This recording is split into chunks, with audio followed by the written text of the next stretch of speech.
ക്രിസ്തുവിൽ എത്രയും സ്നേഹമുള്ളവരെ, സൂര്യനോട് നീ എന്തിന് ഉദിക്കുന്നു എന്ന് ചോദിച്ചാൽ സൂര്യൻ പറയും, ഞാൻ ഉദിക്കുന്നത് എന്നിലെ പ്രകാശം മറ്റുള്ളവർക്ക് നൽകാനാണ്.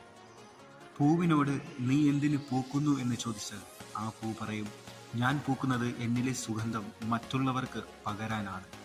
മിന്നാമിനുങ്ങിനോട് നീ എന്തിന് മിന്നുന്നു എന്ന് ചോദിച്ചാൽ ആ മിന്നാമിനുങ്ങ് പറയും, ഞാൻ മിന്നുന്നത് അന്ധകാരത്തിൽ നടക്കുന്നവർക്ക് വെളിച്ചമാകാനാണ്.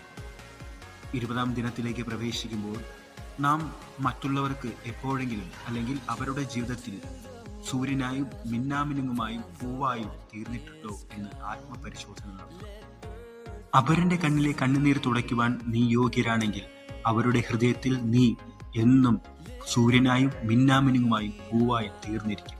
അത് പ്രപഞ്ച സത്യമാണ്. ആയതിനാൽ ദിവ്യബലിയിലൂടെ പങ്കെടുത്തുകൊണ്ട് മറ്റുള്ളവരുടെ ജീവിതത്തിൽ നാം സൂര്യനായും മിന്നാമിനുങ്ങുമായി പൂവായി മാറണമേ എന്നുള്ള പ്രാർത്ഥനയോടെ ആ പുണ്യം ശേഖരിക്കുവാൻ സമ്മാനത്തിന് നമുക്ക് ഒരുങ്ങാം.